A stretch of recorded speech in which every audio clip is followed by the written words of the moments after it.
Good morning. Is your brand in motion? That's the question we communications wanted to ask. What does it mean if your brand is in motion? Why would it be in motion? And what is it going to mean for you today and tomorrow? My name is Alison Palmer, and I oversee strategy and planning at We International. I'm very lucky to sit in the UK. You won't be able to tell that because I have an American accent that I haven't been able to get rid of for the past 7 years. But all that aside, what we want to do today is walk you through that hypothesis we started with, our brands in motion. What we found, what we learned, and what it means for us today and tomorrow, and where we're going to have some more questions that we need to work on together. We all know a few things, and frankly, we all feel a few things. Your environment has become accelerated. No doubt that we are no longer static. And in fact, we may never have been. Let's start with some bad news, and again, what we all know and feel. There have been certain things that we've never been able to control, and that we all have war stories about when it's come up against us. But today, these things are even more severe. Take a think about the regulatory environment. How many times do you pick up a newspaper to hear about another trial against Uber? Regulators still haven't figured out what's going on with the sharing economy. This is especially true in the EU, where you have some countries that have taken it on, like the UK. You have other places like Spain and Barcelona who haven't decided yet, and others who have said no-go, like Germany. Think about stakeholders' desires. How do we really balance long-term versus short-term desires? Because you've got to do both now. And that cultural zeitgeist, the critical piece, in an always-on society where we have to have our finger on the pulse and try to figure out what's cool next, and influencers are here, there, and everywhere, how do you always be appropriate? Let's just take a look what's happening in the UK right now. Where I sit today, tomorrow is the general election. We thought it was a sure bet at 20 points ahead that May would get elected and have an overwhelming majority as we went into Brexit talks. And now Corbyn has come from behind. The data that we have, the trends that we have, doesn't mean we know what's coming next. We've never had control. And the fact is, if you take that example of the UK election, we have even less now. And part of this, most of it actually, has really been driven by the rise of technology. Let's take a look at the quote from Craig Mundy. Disruption is what happens when someone does something clever that makes your company look obsolete. Dislocation is when your whole environment is being altered so quickly that everyone starts to feel like they can't keep up. We know this feeling. But we hope, but we have a question, does this less control actually mean more opportunity for you? More opportunity for our brands, more opportunity for our stakeholders. There has been some evidence that this is possible. If we take a look at a few categories that we would have assumed kept plodding along, this rise of dislocation and disruption and those 7 existing factors that we just went through means that we're looking at a totally new landscape now. On-demand healthcare. When did you think you're going to have an app to have somebody come and help you? Here in the UK, there's an app called Sarah that's looking at using AI for social care for the elderly. 2 things you might not have naturally put together. Artificial intelligence and the AI spectrum. Artificial intelligence, and social care for elders. And yet there's a ton of seed funding going into this. Space commercialization, something that was the frontier for nations, now being brought to consumers by the likes of Elon Musk and Jeff Bezos. Also, they're being able to reuse these now, recyclable space engines. Autonomous driving, we all know that this is the really big thing both for manufacturers and also for tech companies like Alphabet and Uber. Tesla just announced yesterday that they're actually going to get into lorry driving. What is that going to mean for the future of shipping and handling? And finally, cashless society. We're fine using our wearables now, we're fine, and especially in the UK, we demand actually contactless. The usage here is over 1/3 in just a few short years that we've had it. Next, what about facial recognition? We know we're on a pendulum, we feel it, we feel out of control. But actually what this pendulum is disruption to dislocation, what's coming next. And it's not just in terms of your product. Your stakeholders feel it, your consumers feel it, your competition feels it. Every part of the organization, regulations and so forth, are on this same pendulum. And we've unleashed a monster.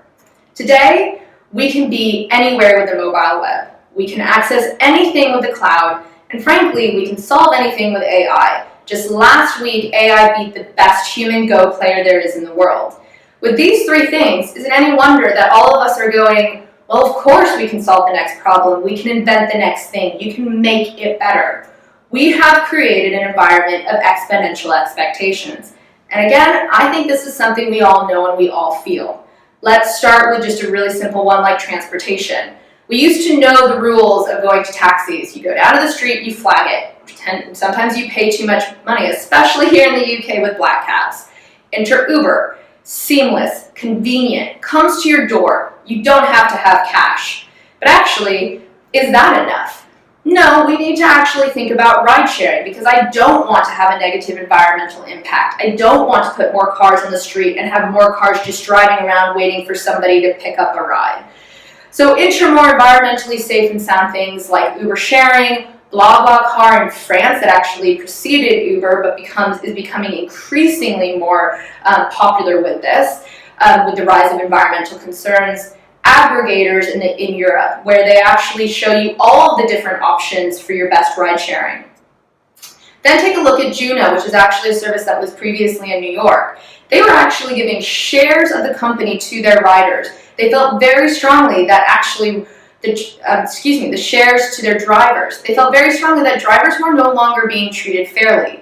So we go from, I don't like how long I have to wait, to it's more convenient, I need to be more environmentally concerned, I need to care about the people who are driving and what their impact is on their lives. And now what's next with potentially autonomous driving? And Elon Musk saying, I don't think Tesla will be bought by one person, but by a group of people. It's constantly moving and getting bigger. The same thing with communications, starting with an emergency device to now being the device that filters what I put on my shopping list.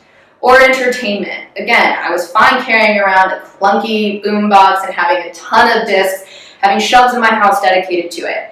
And now it's not even enough just to have a streaming service.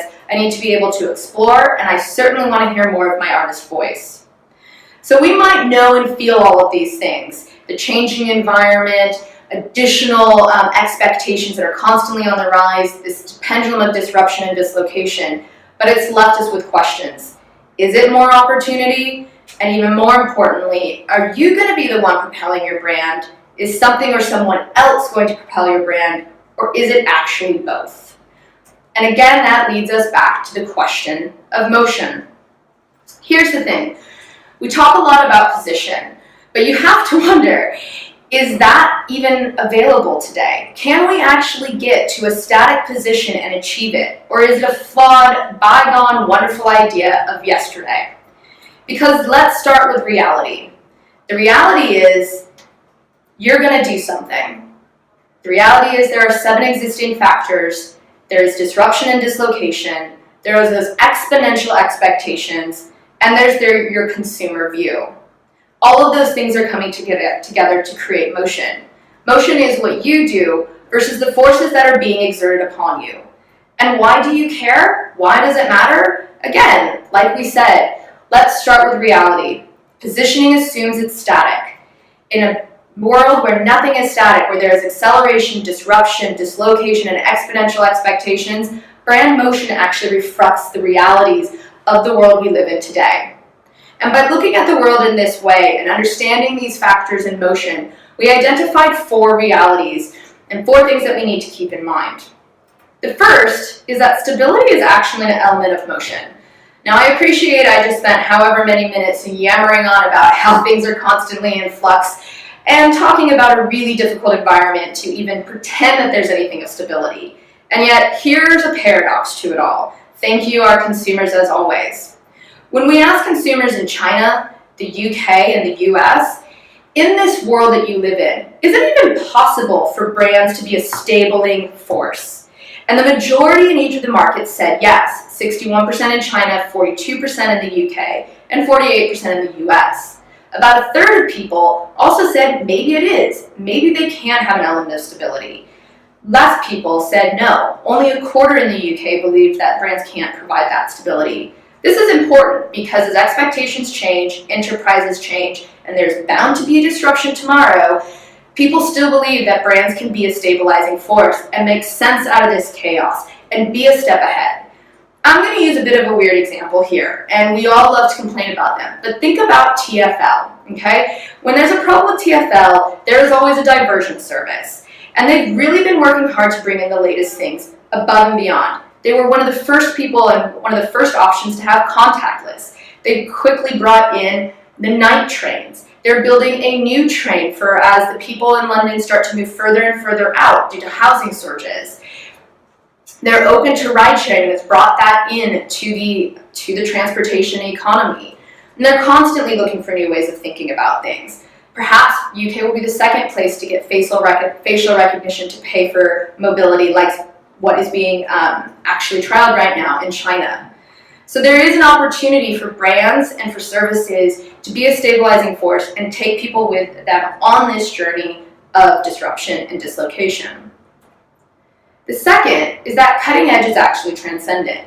We talk about being cutting edge a lot, but what we actually found is that when we look at brands and industries that are cutting edge, they're also more likely to be loved rather than hated. If an industry is seen as cutting edge, they're more likely to be seen as having a positive social impact than doing negative harm.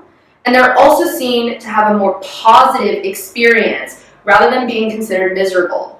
What this suggests to us is there's something very powerful about applying cutting edge thinking across the business, not just to NPD.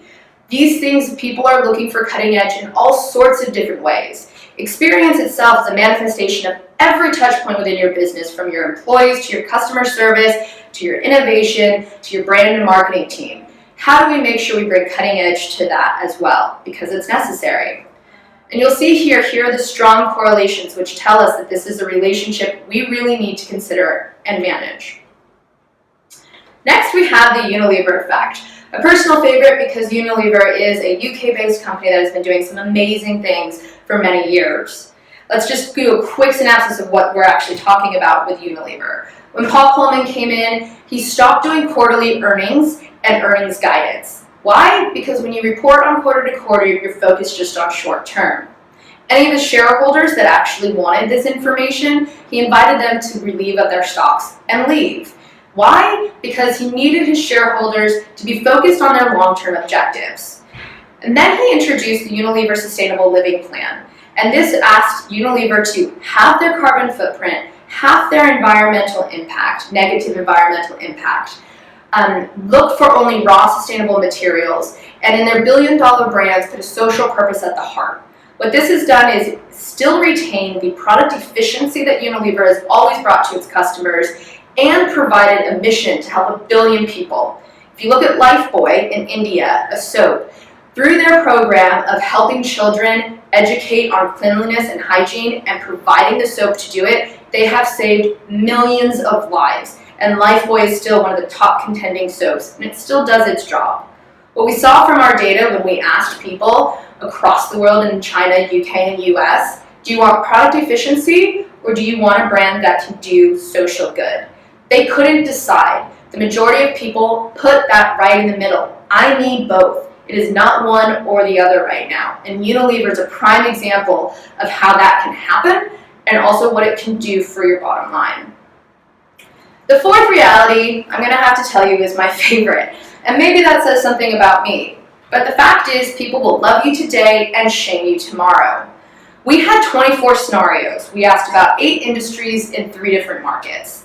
And when we looked at each of those scenarios, we found that in 2/3, people loved the industry. I love you rather than hating you. 2/3. And yet when we asked if they misstep or if something happens, will you defend that industry or will you shame them? In 90% of the situations and the scenarios we tested, people would happily shame them and go publicly to do so. So it's very conceivable that you have one person who can say, I love you, but at the same time, I'll shame you. Let's take, for example, British Airways. Let's take, for example, Samsung. Let's take, for example, McDonald's recently with their bereavement ad. We see these things all the time. We have to wonder what loyalty is actually today. Or is it a moving feast because your brand is constantly in motion and you're in a motion relationship with your consumers and customers? With all of these, do the realities bite? Well, yeah, they do. And we've been feeling that for a while. But today it's about influencing your brand, not about managing your brand. It's not about being fearful of these forces, it's how we can work with them now that we know them and really find a way to harness our motion and harness the world that we live in. Right, so let's actually get in here. What do we need to know? Well, as we talked about all of the different elements that impact and actually create motion, you have your 7 existing factors. You have your disruption and dislocation. You have your exponential expectations, and you have the consumer view. For us, we really need to start with that consumer view, and that is where the Brands in Motion study, a pilot study to be fair, started this year. The study, as it comes up onto screen, was conducted in 3 markets, China, UK, and US. It's a sizable, statistically significant sample of 4,500 consumers in each market and 1,000 B2B decision makers. And we looked at 8 categories, as you can see up on the screen behind me. 2 of them are more focused on B2B, technology solutions for businesses and healthcare solutions for and providers. These were asked to the B2B audiences. Within these categories, we then went another step further and we looked at specific brands. So this tells you we have a wealth of information. We can look at the market level, the category level, the brand level, and we can do all of that by a range of demographics from age to gender to life stage. Across each of these, we wanted to look at drivers. We looked at both the rational drivers and the emotional drivers. We know that there are 2 sides of this, and that these things come together when people are making decisions. When it came to the category level, we asked 10 drivers in total, 4 rational drivers and 6 emotional drivers, which you can see behind me. We went even deeper when it came to the brand level, and we asked 10 rational drivers and 10 emotional drivers. So we really can understand what is driving these different brands and categories and their motions. Next, we needed a way to understand all of this. We needed to be able to create a matrix, a moment in time, so that we can capture what is happening today, a plane, if you will. And this is the We Motion Matrix. As you saw on the previous slide, the x-axis is rational. Are you highly rational or are you low rational? And the Y is emotional. Have you really connected with those emotional components, or are you not? This We Motion Matrix identified 4 places, and remember, this is just a moment in time. The movers, they've really been able to harness both the rational components, I need you, and the emotional components of, I want you, I love you, I want you to be part of my life. But they can't stop there. Notice we didn't call them winners. These are actually people that need to, brands and industries that really need to consider about what's next. How do we move to the next playing field? How do I really help my consumers and customers go and find what they need next, that unmet need?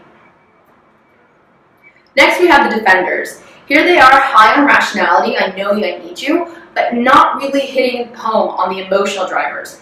We hypothesize that these could be your services industries, your highly regulated industries, places that are basically high value, low margin going out. They might have the rational, but I don't have any love. So how do you really create that greater bond and connection, especially in a world where we know love you today, shame you tomorrow? Next, we have our agitators, a really interesting point on this matrix. Here are people and brands that have actually really driven excitement, high engagement. I can't wait to see what's going out next. Really excited about it. And yet, I'm not sure I rationally connect. What does that mean? Are they sure about your access, that they can get to you? Are they going to use you every day? Do they believe your promise? Agitators have something to prove. Although the movers are quite worried because they are losing some of that real affection that they've had traditionally with people. And finally, our survivors. Here's a place where you aren't really seen to rationally connect or emotionally connect. There's a need to move fast here.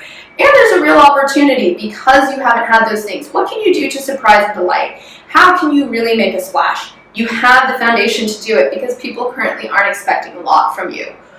What has this meant about your organization that you're in this plane? But again, a real place of opportunity.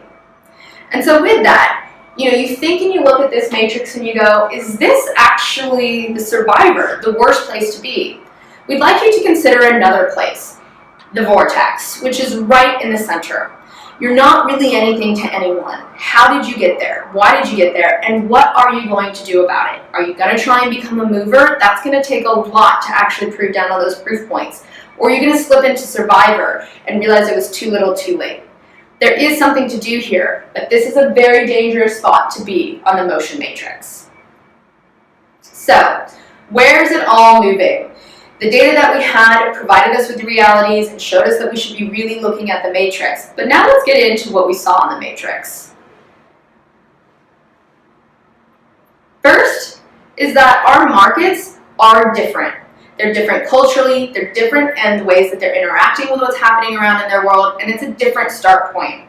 When we started exploring the data, what we found is that China tends to be more optimistic. Where are things going? They're more optimistic when it comes to industries and the brand level. For us to really understand who are the movers versus the survivors in China, we had to really look at the mapping differently because overall they're more optimistic. A bit unsurprisingly is our United Kingdom friends, who are more skeptical. Not only do you hear that in their sarcasm and the way they've always been joking around, but let's just take a pause here to realize what the UK has been through. Brexit, general elections being called, PMs resigning, etc., etc. Their fluctuation on the stock market has seen waves of up and down. No kidding, they're skeptical and waiting to see how things actually play out as they go through this massive transition. And then you have the United States, cautiously optimistic. Once again, some major upheaval over there, but they've actually some positive benefits from it. We'll see what happens with each of these markets and how they're feeling and how they're reacting and culturally taking in the events that happen to them over the course of every time we do this study. Now, there are some similarities across China, UK, and US when it comes to the industries and where they laid in the WeMotion matrix. So let's start there. Right, so possibly unsurprisingly as well, in the mover category across all three markets is smart devices. We know these play such an essential role in people's lives. We also know there's constantly, the next version coming out. We know that the app explosion has fundamentally changed the way that people work, and they're constantly looking for the next app to do a life hack. In China, we know that apps are very different there and have a ton more functionality, one app to rule them all. But people are still getting them and excited for the next invention that Tencent is going to drop on us. Next, in the Defender, we have finance and banking. Again, potentially not all that surprising. We know we need them. We haven't gotten to the cashless society yet. They still have a fundamental role in our society. But do I want them? Do I enjoy them? Do I trust them? Interestingly enough, China actually really does love their finance and banking industry more than the UK or US, but yet there's still something that's moving them into the Defender bucket. Next, the survivors. This one did surprise me a little bit. We have alcoholic beverages in the survivor mode. Is it because they haven't come out with anything great? Is it because males, which is true, didn't find them quite as innovative as females who have a range of more cocktails that they're able to potentially buy with the pink and frilly ones? And I'm not trying to say boys aren't allowed to have those martinis.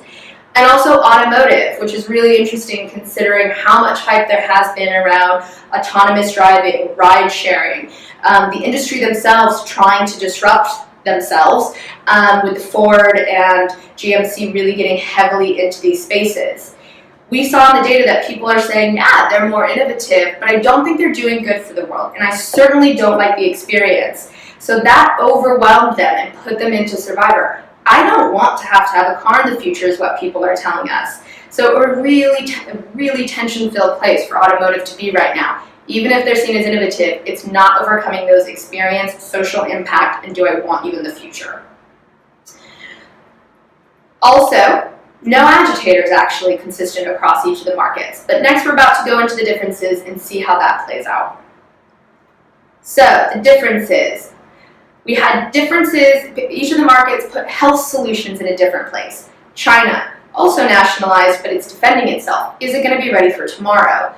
The UK, a mover, a real deep love of the NHS, even though they're allowed to kind of punt it around a little bit.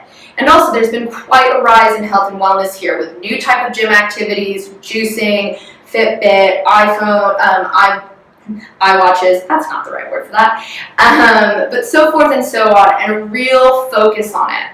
And in the United States, health solutions in defender mode. I really don't need to say anything about that with my US accent. I'll let my colleagues who actually live there say that. I, on the other hand, will be very proud of the NHS and its mover status in the UK. Also, in totally different buckets, smart homes. In China, this is a must-have. They're excited for it. They think companies are doing a good job, doing good on social impact, and they want it. United Kingdom, Survivor. They do think that the companies are out for good, they're going to have a social impact, they're highly innovative, but they're not dying to get it, and they don't necessarily think the experience is great. This could be down to the fact that they just want things to work. In my neighborhood about 3 weeks ago, we had a massive flooding from one of the pipes exploding. We've got to be realistic that we're an amazingly historical city, and there's just hygiene problems, not actual hygiene, but table stake problems that we have to confront here. But this is going to be a problem for the likes of British Gas, who's really gone after a high strategy of smart home inclusion in the likes of Hive. And in the United States, smart home is an agitator. Love the idea, do I need you, are you going to fulfill what I want? So those are the differences that we saw across each of the markets. You'll see, and it'll be available to all of you, each of the markets and where they sit on their industries sit on this matrix. I'm going to focus on the United Kingdom right now. So what did we see in the United Kingdom and where their industries fell? Let's start with Survivor, alcoholic beverages. I have to love my fellow Brits.